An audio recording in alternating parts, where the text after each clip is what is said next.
Hola amigos de No Tan Jurídico, bienvenidos a un nuevo episodio. Los invito a suscribirse y darle me gusta a esta publicación y compartir el contenido. Hoy vamos a hablar un poco de la regulación de la inteligencia artificial en Colombia, cómo podemos equilibrar los beneficios de esta tecnología con los riesgos potenciales para los derechos fundamentales, cómo debe un país como el nuestro, Colombia, con su propio contexto económico, social y jurídico, abordar el desafío de regular estas tecnologías. Y para ayudarnos a entender este panorama, tenemos el gusto de contar con una invitada de lujo, una experta, Beatriz Botero Arcila. Beatriz es abogada de la Universidad de los Andes, máster y doctora en Derecho de la Universidad de Harvard y es profesora en Sciences Po en París. Además, es una experta internacional en gobernanza de la economía digital, los datos y la inteligencia artificial, y su trabajo abarca temas tan diversos como la regulación de la IA generativa, la responsabilidad de las tecnologías emergentes y su impacto en derechos fundamentales como son la privacidad y la igualdad. Y hoy vamos a discutir algunos de estos puntos de cara también a algunos de sus escritos que ha elaborado frente a la regulación de la inteligencia artificial. Nos va a exponer seguramente temas muy relevantes como la eventual sobreregulación potencial, los vacíos en las propuestas que se han presentado y la importancia de un enfoque balanceado que permita, por supuesto, aprovechar los beneficios de la inteligencia artificial, pero también que mitigue sus riesgos. Bienvenida Beatriz a No Tan Jurídico. Muchas gracias, muy contenta de estar aquí, Jairo. Bueno, Beatriz, primera pregunta y es, ¿qué te motiva a ti a estudiar la regulación de la inteligencia artificial en Colombia y cómo terminas en estos temas? Sí, pues yo soy, como tú dijiste, abogada colombiana, pero cuando yo trabajaba en Colombia, yo trabajaba temas muy diferentes. Entonces, yo trabajaba en derecho ambiental, en litigio, y cuando me fui a estudiar a Estados Unidos, yo estaba muy interesada en temas de desarrollo. Pues creo que es una inquietud que muchos en Colombia tenemos.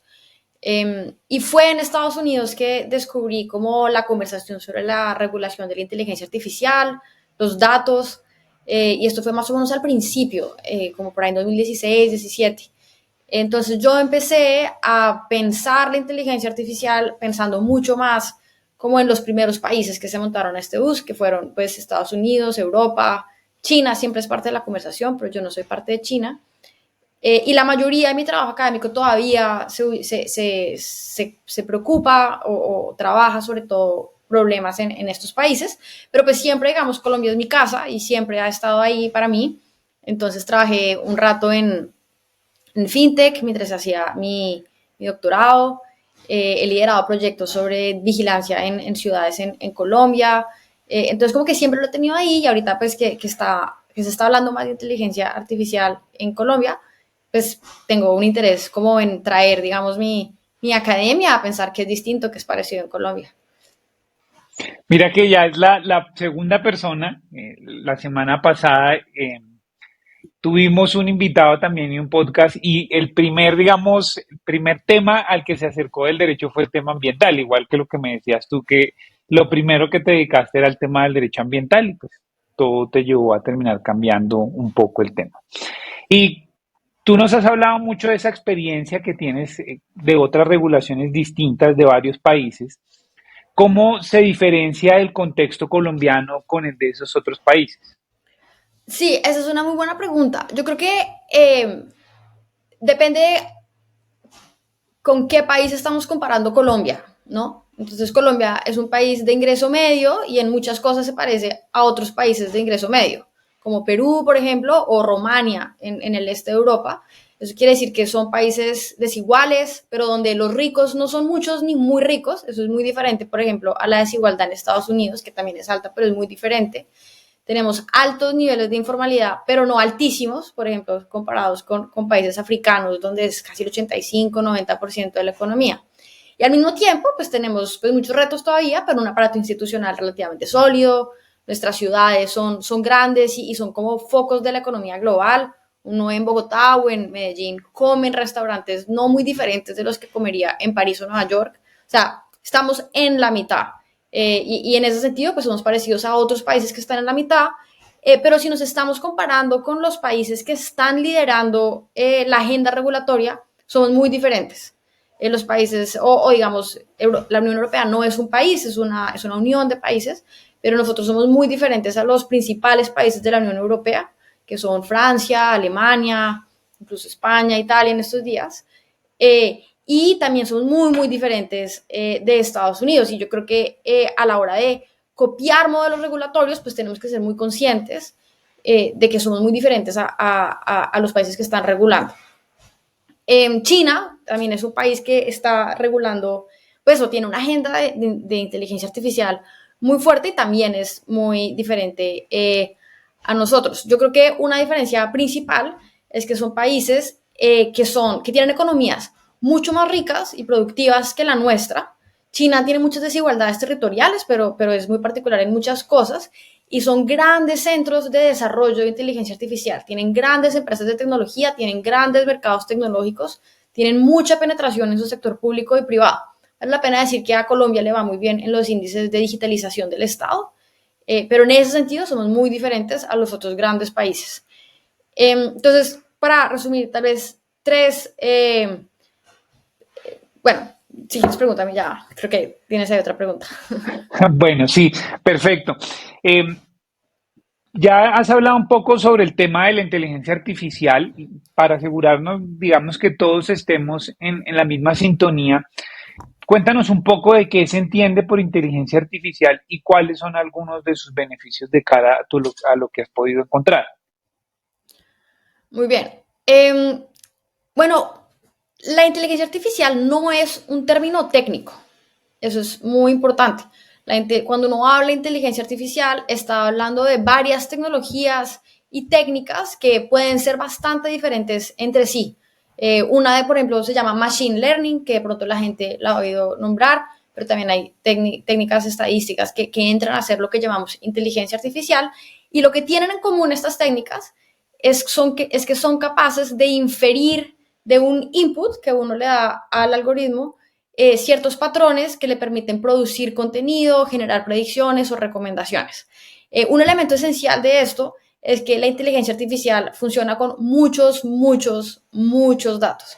Y lo que es capaz de hacer un sistema de inteligencia artificial es coger todos esos datos y ver patrones que serían imposibles de ver casi para el ojo humano o muchas veces serían imposibles de ver para pues, o nuestra forma de pensar y así hacer predicciones o ver patrones o identificar cosas de una forma que es mucho más eficiente y mucho más certera que si alguien lo fuera a hacer sin ninguna tecnología o con una tecnología eh, menos avanzada. Eso permite entonces, por ejemplo, eh, volver mucho más eficiente la asignación de recursos para ciertos servicios públicos.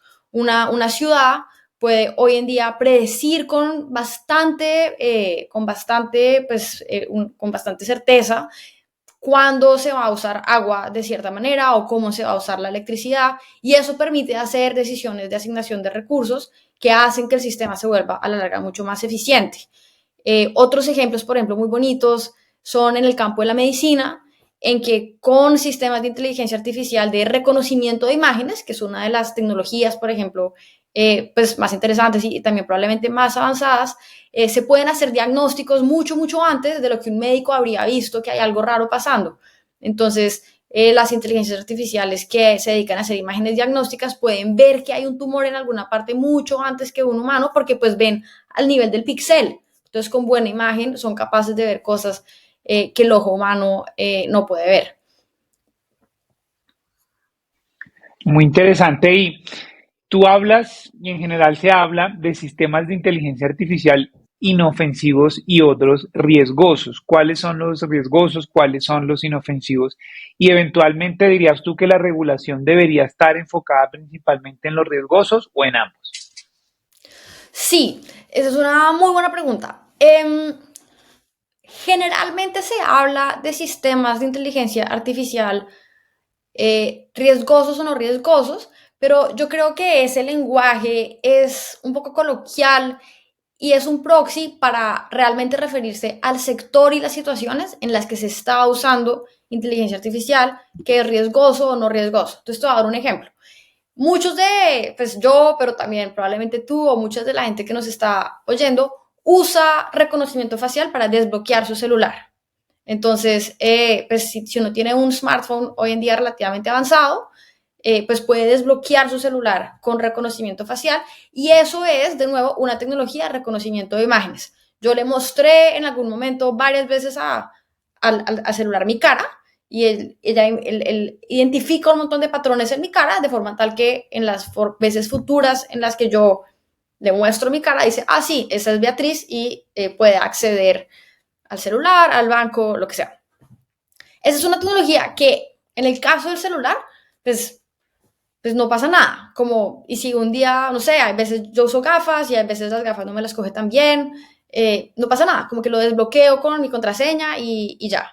Ahora, el reconocimiento facial se usa también en la justicia, en seguridad pública. Entonces, hay muchos países, en Colombia relativamente poco en realidad, en que hay sistemas de reconocimiento facial en la calle. Y entonces eso permite que si hay una situación de seguridad particular, pues se pueda identificar a las personas que están ahí con su cara. Esto se considera típicamente en la literatura un uso de alto riesgo. Y se considera un uso de alto riesgo porque yo sé que esto es no tan jurídico, pero me imagino que varios de los que nos escuchan son más o menos abogados o tienen un interés por el derecho, porque en el Estado de Derecho consideramos que los encuentros con la fuerza pública son de alto riesgo. Entonces, antes de yo tener que ver algo con la policía, tiene que haber un procedimiento que es que la policía tiene una razón para estar donde está o tiene una orden judicial que les permite entrar a mi casa. O sea, hay un procedimiento previo que mitiga y regula esas interacciones con la fuerza pública. Entonces, se considera típicamente que el uso de inteligencia artificial en el contexto de seguridad pública es riesgoso porque le permite a la policía decir, uy, fue Beatriz. Y si de pronto ese sistema no está funcionando súper bien y se equivoca o algo así, pues yo tengo un problema porque pelear contra un sistema de inteligencia artificial es muy complicado. Y entonces ahí quiero agregar una cosa que tal vez debía haber mencionado cuando me preguntaste qué era la inteligencia artificial. Y es que como la inteligencia artificial usa tantos datos y usa matemáticas muy complejas, lo que realmente tienen en particular es que son opacos. Nosotros hablamos de la opacidad de la inteligencia artificial y eso es una forma de decir que es un poquito una caja negra. Entonces, no es súper claro, uno no puede hacer un análisis paso a paso de cómo un sistema de inteligencia artificial llegó a una conclusión. Yo le doy un montón de datos, le digo, estoy buscando esto y él me arroja un resultado, pero es opaco, hay cierta complejidad en analizar eso. Entonces, si a mí un sistema de inteligencia artificial me dice, es que usted fue la que cometió el crimen, pues ahí pelear contra ese sistema es muy complicado porque porque es un sistema opaco. Ahora, una cosa que voy a aclarar que también creo que enfatiza la importancia del contexto es que los sistemas de inteligencia artificial pues nunca están solos en el mundo, siempre están en un contexto también institucional. Entonces también hay que tener, cuando uno habla como de estas situaciones de alto riesgo, pues uno tiene que tener también como muy presente cuáles son las instituciones de las que está hablando, cuáles son los procedimientos institucionales en los que se está usando un algoritmo, cuál es el procedimiento institucional en el que se chequea el algoritmo, quiénes son las personas que están operando con el algoritmo, todo eso va a importar a la hora de saber qué tan riesgosa o no es una situación. Pero yo creo que no es muy correcto decir que la tecnología per se representa riesgos significativos. Pues sí, un poco, pero no, eso es común en las tecnologías, ¿no? Como a mí me gusta mucho una analogía, por ejemplo, con otras tecnologías que han cambiado el mundo, como la electricidad, pues sí, uno de pronto se puede electrocutar, pero la electricidad pues está en todas partes y lo importante realmente es pensar el contexto, creo. De acuerdo. En últimas, creo que lo que señalas es el uso. ¿M? puede tener usos malos, obviamente, pero de por sí no es malo esa tecnología, sino es el eventual uso que se le termine dando y que pasa con cualquier tecnología, digamos, tan avanzada como esta. Y otro punto y es, gracias por la aclaración, es no tan jurídico, efectivamente aquí tocamos temas jurídicos, no es que no vayamos a hablar de nada jurídico. Bueno, y tú nos hablabas ya un poco de estos riesgos y nos hablabas en términos generales, pero quisiera que nos hablaras cuál es el mayor riesgo en lo que has encontrado que la inteligencia artificial representa para los derechos fundamentales en nuestro país, en Colombia, y recuerdas algún caso en concreto que pueda representar un desafío. Em, sí. Bueno, cuando hablamos de inteligencia artificial y riesgos a los derechos fundamentales, un poco como en la conversación global, yo creo que se está hablando fundamentalmente de dos o tres cosas. El primero y el que yo creo que es el más importante en la conversación es un riesgo de sesgos.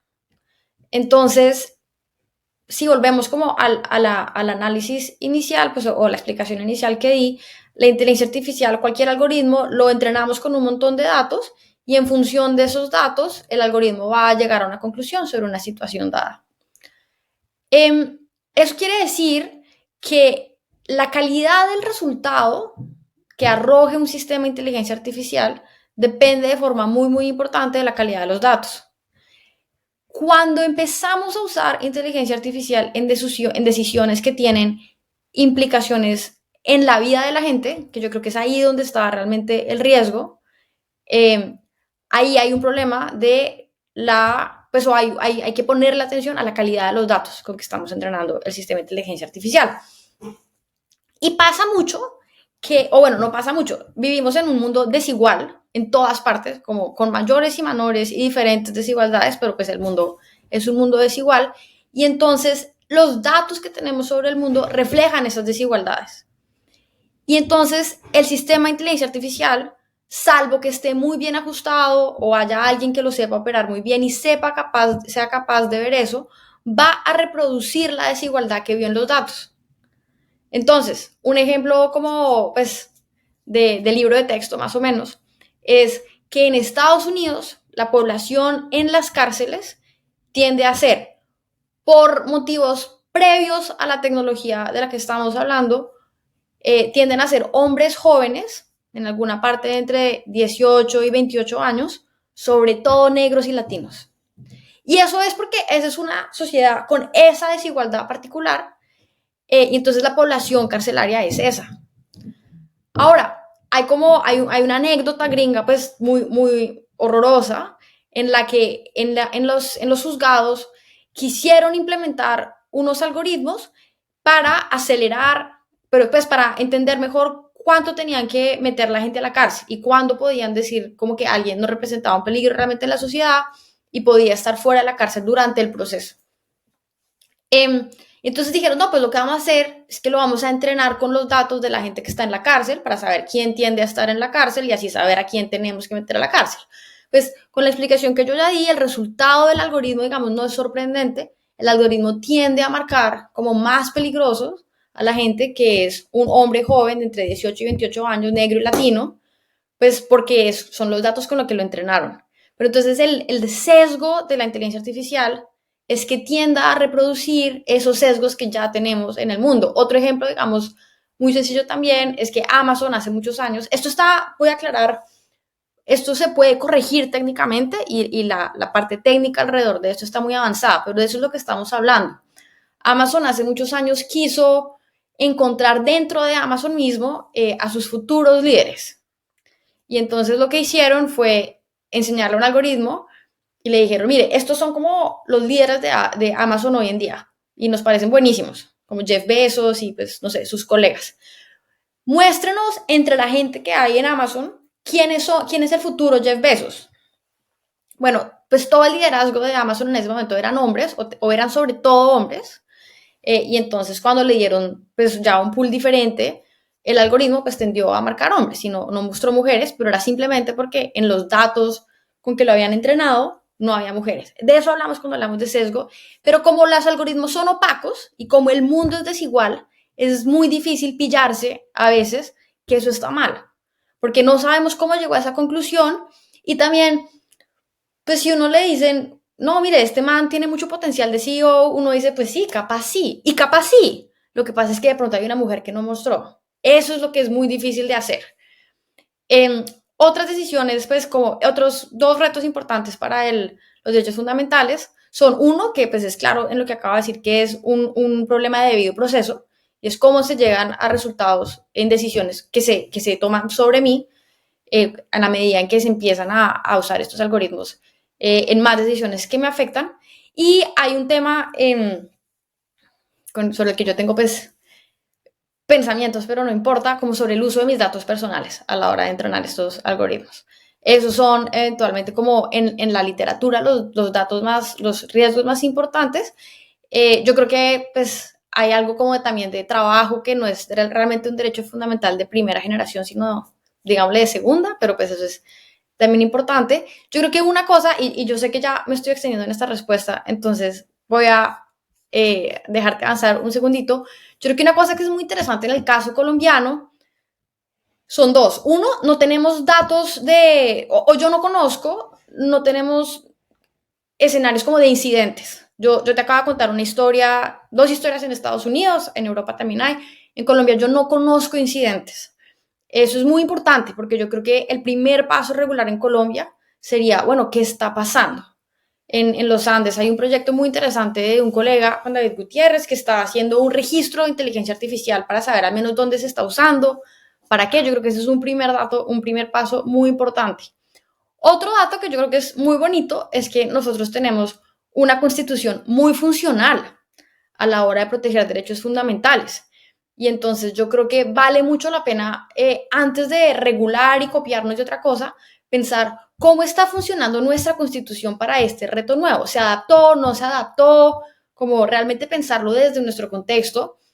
Yo conozco un dato muy bonito de un algoritmo que querían, una historia muy bonita de un algoritmo que querían adoptar en la fiscalía para un proyecto muy chévere en realidad. Y el equipo jurídico de la fiscalía dijo, oiga, esto no se puede porque la constitución no deja usar esta información así. Y no lo adoptaron. Y eso quiere decir que nuestro sistema jurídico reaccionó y se adoptó y nuestros operadores jurídicos a este nuevo reto.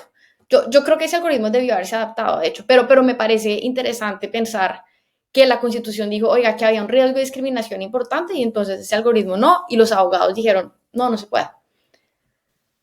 Bueno, muy interesante todos estos temas y tú empiezas a hablar aquí de debido proceso, sesgos, opacidad, caja negra y entonces aquí quisiera preguntarte sobre qué es y cuál es esa importancia entonces de la transparencia y explicabilidad de cara a todo lo que hemos venido hablando. Sí, pues transparencia y explicabilidad son dos términos que se usan mucho en el mundo de la ética de la inteligencia artificial, que es como todo un campo y es como la primera generación de regulación de inteligencia artificial, que se usan para inventarse mecanismos para poder explicar cómo la inteligencia artificial llega a un resultado. Y el objetivo de hacer eso es justamente hacer, poder auditar en últimas que un sistema esté funcionando bien a la hora de tomar una decisión. Eh, Hay avances técnicos importantes, pero esto es súper técnico, como de gente que trabaja en computadores, para tratar de hacer un algoritmo más explicable y más transparente. Pero esto no es fácil de hacer y muchas veces, de hecho, hay como también reportes que dicen que hacer un algoritmo muy explicable puede tener efectos detrimentales en su efectividad. Entonces, porque parte de lo que estás haciendo es simplificando las matemáticas. Y al hacer eso, pues de pronto es menos bueno el algoritmo, lo entiendes más, pero sus resultados son menos correctos. Pero entonces, pues es una parte importante de la regulación de la inteligencia artificial, la explicabilidad. Muchas veces cuando hablamos de transparencia, hablamos simplemente de saber que en la decisión que se está tomando está interviniendo un algoritmo. Entonces, eso hace parte, por ejemplo, de una regulación que acaba de sacar Europa. Y entonces, si cuando el banco toma una decisión sobre si me van a ofrecer o no un producto o si me van a dar o no un préstamo y ellos usaron un algoritmo para estimar mi probabilidad de pago o no, tiene que haber en alguna parte escrito como en el uso de esta decisión se usó el software tal, para que yo sepa. Eh, y eso, pues, se supone, vamos a ver cómo nos va, debería incentivarme a mí a, si yo creo que la decisión me afectó, tengo, pues, como puedo decir, aquí hay un algoritmo y puedo acceder a una serie como de recursos relacionados pues, al uso de inteligencia artificial. ¿Cuáles son esas preguntas con las que toda política pública de inteligencia artificial debería empezar por preguntarse? ¿Y cómo se aterriza esto a nuestro país? Sí, esa pregunta me gusta mucho. Yo creo que toda política pública tiene que partir de una definición clara del problema y del objetivo. Entonces, ¿eso qué implica? Cualquier país, Colombia, pero pues Estados Unidos, Europa, lo que sea, tiene que empezar con un entendimiento bueno del estado del arte. ¿Dónde estamos? Eh, ¿Quién usa inteligencia artificial en Colombia? ¿Cómo la usan? Eh, ¿Qué riesgos particulares existen? ¿Cómo reacciona el sistema? Como ese análisis preliminar es muy importante y después tiene que haber una definición de objetivos. Yo creo que los objetivos en general, pues de los que habla un poco la literatura y hay varias organizaciones liderando esto a nivel global. La OECD es muy importante, la UNESCO también es muy importante. Los objetivos son dos. Uno es, de hecho, fomentar la adopción y desarrollo de inteligencia artificial porque, pues, como dije al principio, la inteligencia artificial realmente tiene el potencial de hacer mucho más eficiente un montón de procesos, de hacer mucho más productiva la economía y la productividad de la economía y de las firmas se traduce en bienestar para la gente a la larga porque hay más trabajo, ganamos más, compramos más cosas, o sea, como vivimos mejor. Eh, pero hacer eso sin que se agraven los riesgos a los derechos fundamentales que también existe. Eso es muy complicado porque uno está pues balanceando dos cosas que pues a veces se estrellan. La eficiencia de un sistema, de un servicio público, pues puede estar a veces en tensión con la garantía de los derechos fundamentales. Un sistema muy eficiente en seguridad, pues a veces está como en tensión con mi derecho fundamental al debido proceso y pues ahí entramos los abogados un poco como a balancear, pero esos son los dos objetivos principales. Eh, yo creo que en Colombia pues hay varias cosas diferentes o particulares que, además yo creo que esta fue casi una parte de tu primera pregunta y quiero como complementarla acá. Yo creo que un reto principal en Colombia es ser capaces de montarlos en el tren de la inteligencia artificial para mejorar nuestros procesos productivos a nivel de sector privado, pero también nuestros servicios públicos a nivel de sector público. Y esto, digamos, es diferente un poco al reto que tienen Estados Unidos e incluso Europa, aunque ya voy para Europa. Europa es más parecido a nosotros en ese sentido, a la hora de pensar la regulación, porque nosotros no somos grandes potencias de inteligencia artificial. Como el software no está desarrollándose en Colombia, pues tenemos tenemos una industria chévere como de startups, pero pues no es el nivel de Estados Unidos para nada, y entonces tenemos un reto ahí como importante que balancear. Europa, de hecho, tiene un reto parecido. Europa está muy preocupado hoy en día de haber sobreregulado. Europa, la única empresa de tecnología grande europea que uno conoce como consumidor es de pronto Spotify. Todas las demás son gringas y chinas. Y entonces los europeos están diciendo, pucha, ¿será que regulamos demasiado y no fomentamos la adopción de tecnología en Europa? Otro reto que es muy particular colombiano, que también es diferente a lo que le pasa a Estados Unidos, a Europa y a China, es que tenemos mucho menos poder regulatorio.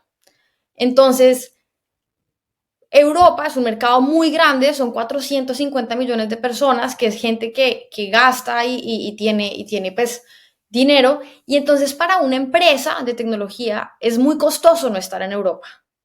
Si yo soy Meta o si yo soy Airbnb, pues es muy costoso no estar allá, es un mercado muy bueno. Y entonces ellos están dispuestos a asumir el costo que implica tener que hacer mucho más compliance y tener que cumplir con muchos más procedimientos en Europa. Allá les da más las cuentas. En Estados Unidos también, Estados Unidos ha sido mucho menos laxo en la regulación, pero también, pues, si uno quiere estar en alguna parte, tiene que estar en Estados Unidos. Pues, si uno va a estar en tecnología, Estados Unidos es a la larga a donde quieres llegar a nivel de mercado muy, muy grande. Y bueno, China de nuevo es otro problema, pero también China es un mercado muy, muy grande. Entonces tiene mucho poder de regular. Colombia es menos así.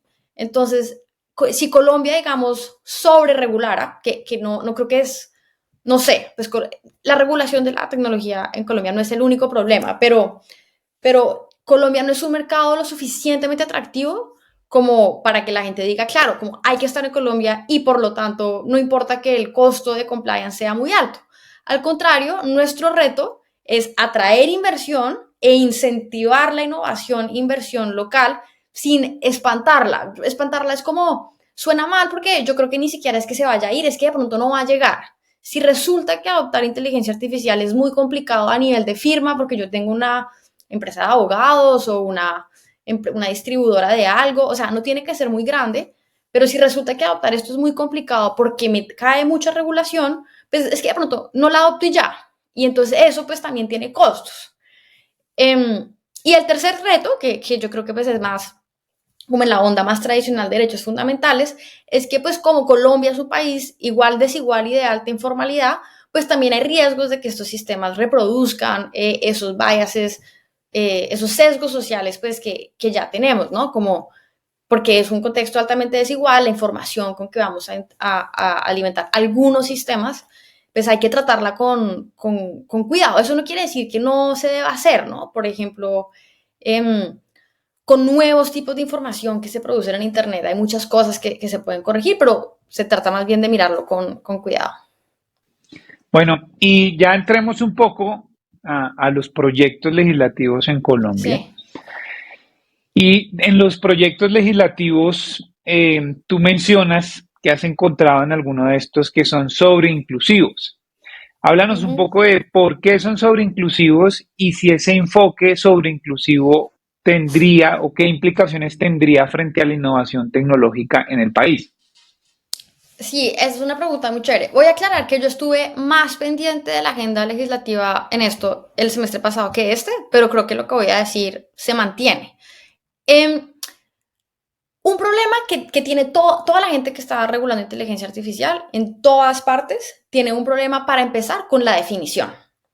Porque como yo dije al principio, la inteligencia artificial no es un tema técnico, no es una palabra técnica, como quien dice los computadores. Como todos sabemos qué es un computador, la inteligencia artificial no es así. Es un conjunto de técnicas más o menos relacionadas entre sí, pero a veces no tanto. Entonces, el primer problema que hay es a la hora de yo sacar un acto legislativo que diga esto es sobre inteligencia artificial, es usted exactamente qué está regulando. Eh, Entonces hay un problema de definiciones, hay una definición técnica, digamos, que puso la OSD sobre la mesa, que es la que todo el mundo está copiando, pero incluso en la literatura como global, todo el mundo dice, esa es una muy buena definición, pero hay cosas que se quedaron por fuera y cosas que están por dentro que no deberían estar. Ahora, el segundo gran reto, que yo creo que es mucho más pues, particular a la conversación que se está dando en Colombia, es que en los proyectos de ley que yo revisé se habla un poco de riesgos en términos muy generales eh, y se imponen cargas regulatorias que son un poco inciertas, entonces hay que hacer una evaluación de impacto, pero pues eso qué significa no es muy claro de hecho, y entonces eso va a generar un montón de incertidumbre a la hora de regular una tecnología que como dijimos al principio también puede ser inofensiva en muchos casos, y es muy amplia, ¿no? Entonces hay dos riesgos importantes que además como que se oponen. Por un lado, puede ser que el efecto de eso es como amplitud en los términos de la regulación sea que no haya efecto.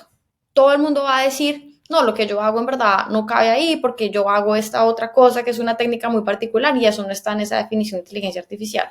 La otra es que haya mucha gente, dependiendo mucho más como de la forma como apliquemos la ley, que diga, no, pues esto está complicadísimo, el costo y el riesgo de yo adoptar cualquier cosa casi que digitalización como sofisticada, es que me va a tocar hacer este montón de tests, mejor no lo hago y entonces pues vamos a seguir teniendo procesos, pues no seguir teniendo, pero nuestros procesos van a ser inferiores a lo que podrían ser. Ese es el riesgo de la sobreinclusión. Y ahí hay un costo que es muy difícil de medir, que es el costo de lo que no pasó. Es mucho más fácil ver un costo de algo que pasó, pero hay veces también hay costos que cosas que no pasaron y hubieran podido pasar. Y ese costo yo creo que es importante tenerlo muy en cuenta en el contexto colombiano. Bueno, y nos hablaste hace rato de los sesgos Uh -huh. y estamos hablando de los proyectos. Tú mencionas, y se utiliza también esto en los proyectos, una distinción entre sesgos justos e injustos. Háblanos un poco de cuál es esa clasificación, cuál es esa importancia y qué debemos tener en cuenta sobre este tema. Sí. Eh, bueno, yo me muevo entre qué tanto me gusta o no esa clasificación, pero sé que en lo que escribí decía que me gusta y yo creo que es útil para explicar una cosa. En la medida en que los sistemas de computadores, pero esto es cierto en cualquier tipo de proceso que hacemos las personas y que hacen las organizaciones y que hace el Estado, estamos tomando decisiones que siempre están haciendo algún tipo de discriminación. Entonces, uno escoge que contrata a Pedro y no a Pablo. Y yo escojo que voy a almorzar carne y no pollo. Y uno va por la vida tomando decisiones. Y esos son sesgos. Uno escoge muchas veces cuando esas decisiones están más bien informadas por sesgos. Cuando uno escoge contratar a Pedro y no a Pablo, es porque Pedro tiene probablemente algún tipo de calificación, algún tipo de historia que lo hace mejor para el trabajo que yo tengo en la mano que a Pablo. Entonces, si yo me fuera a presentar a un trabajo de, no sé, de financiera en una empresa, pues dirían, no, ella es abogada, entonces pues no, esa es una discriminación justa, es un sesgo justo, es decir, no, los abogados no son muy buenos, o sea, tienden a no ser muy buenos haciendo contabilidad, ella no tiene ningún título ni ninguna historia laboral que permita mostrar que sabe hacer contabilidad y por lo tanto, pues no. De pronto me encanta y es mi hobby, pero no. Eso es un sesgo justo, es un sesgo que está fundamentado en una forma, digamos, razonable de entender mi potencial para hacer algo en el futuro. Hay sesgos injustos. Los sesgos injustos, como los entendemos en derecho, usualmente es cuando se toman decisiones sobre la posibilidad o la probabilidad en que una persona haga algo en función de lo que nosotros llamamos categorías protegidas. Y las categorías protegidas son categorías que nos generan sospecha. Entonces, raza. Entonces, un sesgo injusto es decir, fulanito o fulanita es mejor que esta otra persona para un trabajo o lo prefiero por el color de su piel. No, eso no está permitido en derecho. Hemos llegado al acuerdo social de que el color de la piel no tiene nada que ver con tus capacidades para hacer un trabajo. Es que, y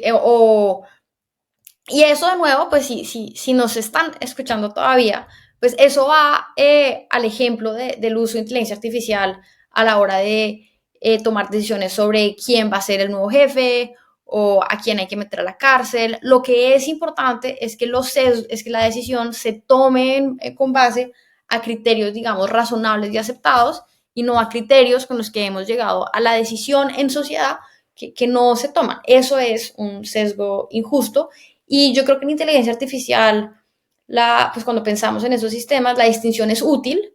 Yo creo que debería ser innecesaria, esto debería ser un poco obvio, pero la distinción es útil porque quiere decir que no toda decisión que tome un sistema de inteligencia artificial discriminatoria, pues es necesariamente equivocada. Lo que pasa es que yo creo que uno siempre está tomando decisiones, como que eso es No creo que aguante mucho escrutinio lógico, pero regulatoriamente puede ser útil.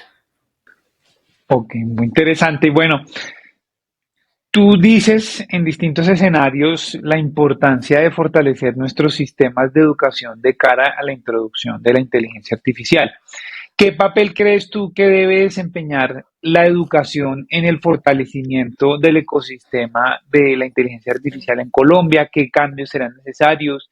¿Debemos repensar la educación? Creo que no es una pregunta tan fácil, pero No, pero es mi pregunta favorita porque además es en lo que estoy empezando a trabajar. Entonces, este es como mi nuevo tema, más o menos. Sí, bueno, entonces vamos a salirnos de Colombia un momento. Em, en Europa y en Estados Unidos, o bueno, en Europa hay una conversación sobre Estados Unidos muy interesante que ya mencioné, y es sobre la pregunta, los europeos están muy estresados porque no tienen grandes empresas de tecnología. Y no tener grandes empresas de tecnología quiere decir que hay varias cosas pasando. Por un lado, el talento europeo se está yendo a trabajar a Estados Unidos. Los europeos educan muy buenos ingenieros, esa gente se va a Europa. Ganan más en Estados Unidos también. Eh, Eso también tiene el efecto de que como las empresas de tecnología producen tanta plata, esa es plata que está en Estados Unidos y no en Europa. Y entonces Europa es hoy en día mucho menos rica con relación a Estados Unidos de lo que era hace no demasiado tiempo, hace por ahí 20 años, pero están totalmente llevados detrás. Y entonces aquí hay una conversación muy interesante de qué hacer. Y una parte muy importante de esa conversación es, por ejemplo, pues invertir mucho más en tecnología, como que haya más inversión pública en desarrollo, pero también facilitar el acceso a financiación para las empresas de tecnología que quieren nacer en Europa. Y hay una discusión también muy interesante sobre si valdría la pena simplificar la regulación para que las empresas que nazcan en Europa no tengan un costo de compliance mucho más alto que el que hay en Estados Unidos. Una conversación parte de ese problema de la pregunta detrás de ese ejemplo, de esa como cosa que yo acabo de escribir, es cómo hacer para que un país aproveche una revolución industrial, para que una región, esa es la pregunta que se están haciendo en Europa y a mí eso me gusta mucho porque no es diferente a la pregunta que nos estamos haciendo en Colombia o que yo me estoy haciendo sobre Colombia. Es bueno, aquí hay como un tren al que hay que montarse y uno cómo se monta. Lo que muestran como un montón de estudios históricos sobre muchas revoluciones industriales, esta es la como cuarta en tiempos relativamente modernos, estuvo la máquina de vapor, estuvo la electricidad, estuvieron los computadores y ahora pues estamos con inteligencia artificial de pronto, es que es muy importante educar el talento que va a ser capaz de adoptar esta tecnología en diferentes lugares de la sociedad. Eso quiere decir que es casi tan importante o de pronto más importante tener, por ejemplo, muchos ingenieros que sean capaces de adoptar la tecnología en los procesos que ellos operan. Eso es casi tan importante como ser, de pronto es más importante que ser el que se inventa la tecnología, que ya no fuimos nosotros, o el que tiene las primeras grandes empresas. Las revoluciones industriales se demoran mucho tiempo, se demoran como 50 años como en que realmente la tecnología penetra la sociedad. Incluso en Estados Unidos, los números como el 2018 es que solamente el 3% de las empresas usan inteligencia artificial. Eso es muy poquito. Lo que tienen los gringos, que es muy interesante, es que tienen muchos ingenieros de sistemas. Tienen muchos ingenieros de sistemas y también tienen muchos grados técnicos en sistemas, que también es muy importante para un país como Colombia. No hay que ser un genio de los computadores, hay que ser un buen man técnico. Y el buen man técnico lo que es capaz de hacer es en cualquier empresa o en cualquier lugar del Estado decir, oiga, venga, aquí hay una herramienta que podemos usar para mejorar esto. Entonces el talento humano es una herramienta pues esencial de poderse montar al bus de la inteligencia artificial y digamos que está documentado en la historia de las tecnologías que muchas veces los países que han sido capaces de aprovechar muy bien una revolución, una nueva tecnología, es los que fueron capaces de educar más rápidamente o muy rápidamente gente para que la adoptara. Entonces, con la electricidad, pues en algún momento en Estados Unidos hubo muchos electricistas que fueron capaces de pasar cables, de instalar, de pensar cómo eran las redes. Entonces ellos se montaron a ese bus muy rápido, mucho más rápido que Europa, de hecho. Entonces yo creo que eso es como la clave en Colombia. La clave en Colombia es educar gente que entienda la tecnología y que de hecho, como esto es no tan jurídico, no sé qué tantos ingenieros de sistemas sean los que nos escuchen, pero también gente, por ejemplo, que tenga cargos directivos, que tenga incluso cargos jurídicos, que diga, oiga, yo ya entiendo cómo funciona esto sin entenderla muy bien y puedo pensar a un nivel organizacional esto cómo me ayudaría y tratar de conseguir a la persona. Si uno mira datos en Colombia, estamos regular en eso, porque lo que reportan los datos colombianos es que en Colombia el sector privado tiene muchos retos en encontrar el talento que necesita. Entonces tenemos como dos problemas, tenemos un problema de desajuste entre la oferta y la demanda laboral. La demanda laboral está buscando un tipo de habilidades y la oferta laboral no está siendo capaces de proveerla, y yo creo que es en gran parte porque no tenemos el personal técnico para que el sector privado, pero también incluso el Estado, tenga la gente medio técnica que necesita para las cosas que quisieran hacer. Yo no creo que toque repensar la educación desde el principio. Eh, yo creo que una cosa que es muy interesante es que en un mundo de la inteligencia artificial, un poco como los básicos son incluso más importantes. Entonces, matemáticas, hay que ser bueno en matemáticas, y tenemos que volver las matemáticas sexys en los colegios, hay que perder el miedo a las matemáticas, eso no es tan difícil, pues toca practicar, pero no es tan difícil. La lectura crítica es muy importante, hay que aprender a leer. Yo creo que es muy interesante ver que hubo como una onda en la educación que enfatizó mucho el uso como de tablets y cosas, como digitalizar la educación, y eso se está acabando porque los países que lo adoptaron están viendo que no les fue muy bien, y entonces estamos todos volviendo a tomar notas a mano, es mucho mejor para la memoria, entonces volvimos al cuaderno. Eh, los colegios están volviendo a enfatizar como un montón de habilidades claves. Yo creo que simplemente tenemos que, eso también es algo en lo que Colombia todavía, digamos, tiene mucho por mejorar.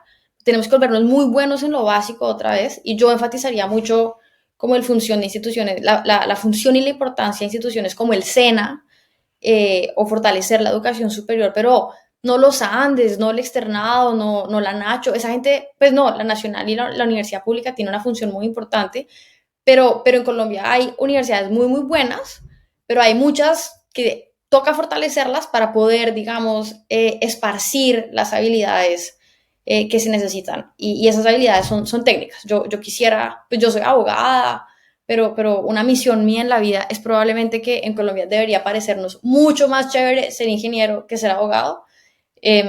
Y desgraciadamente los pelados no quieren ser tanto ingenieros como yo creo que deberían. Además porque ganan súper bien. Una cosa que es un error de expectativas es que uno piensa, no, los ingenieros es el técnico por ahí del computador. No, los ingenieros les va súper bien. Y tenemos que decirle como a los pelados que tiene mucho más sentido ser ingeniero, van a ganar. Mis amigos ingenieros ganan mucho más plata que yo, y yo quiero que la gente quiera ser ingeniera para que les vaya y nos vaya bien. De acuerdo, y además, pues en el caso de Colombia tenemos una sobreoferta de abogados, Total. a ¿Sabes que diferencia de los ingenieros. somos per cápita uno de los países con más abogados del mundo? Sí, sí, de Todo acuerdo. bien, está bien. Pues yo me gusta mucho, pero dejemos así. Bueno, Beatriz, ya para terminar, quisiera hacerte una pregunta y es, tú has hecho todo un recorrido en la academia en otros países, ya hace muchos años que saliste de Colombia. ¿Cuál dirías tú que ha sido de todo ese recorrido de la academia, de hacerte todo ese recorrido en esa academia? ¿Cuál ha sido la experiencia más bonita y de pronto una no tan bonita o negativa? Uf, esta pregunta no la preparé. Entonces, no, mentira, qué buena pregunta. Em, una experiencia muy bonita. A mí me gusta mucho enseñar. Enseñar es muy bonito. Y yo creo que de vez en cuando a uno, pues enseñar es muy bonito y los estudiantes no quieren leer y entonces uno los quiere ahorcar frecuentemente. pero de vez en cuando hay por ahí un par de estudiantes como que se encarretan con lo que uno está hablando, y eso es espectacular, como hay pocas experiencias tan bonitas como que haya alguien motivado y que entonces diga, no, yo también quiero hacer esto y cómo hago y se mantienen en contacto. Eso me parece que es muy bonito. Yo creo que otra experiencia muy chévere, muy bonita, es que somos muchos colombianos los que estamos por fuera. Voy a decir una cosa, somos muy buenos, muy buenos. Eh, Uno se encuentra colombianos en conferencias sobre tecnología, inteligencia artificial, uno se encuentra colombianos haciendo academia en economía, en urbanismo también, los colombianos nos encanta el urbanismo, uno se encuentra colombianos en la OECD, en la UNESCO, en el Banco Mundial, en la ONU, y somos muy buenos. Y yo creo que eso es en parte porque, no sé por qué es, pero yo quisiera como poder agrandar ese potencial que tenemos en Colombia, porque es muy chévere cuando uno está por fuera y se encuentra con otro colombiano que también está como en un sitio importante, haciendo algo importante. Eso es muy bonito. Una experiencia menos chévere. Eh, no sé, no se me ocurre. A mí, yo tengo el problema de que tiendo a ser optimista. Eh, Dejemos así porque ese final está más chévere. Bueno, Beatriz, muchas gracias y muchas gracias a todos los que nos acompañan en este viaje llamado No tan jurídico. Nos vemos en el siguiente episodio. Muchas gracias a ti por invitarme.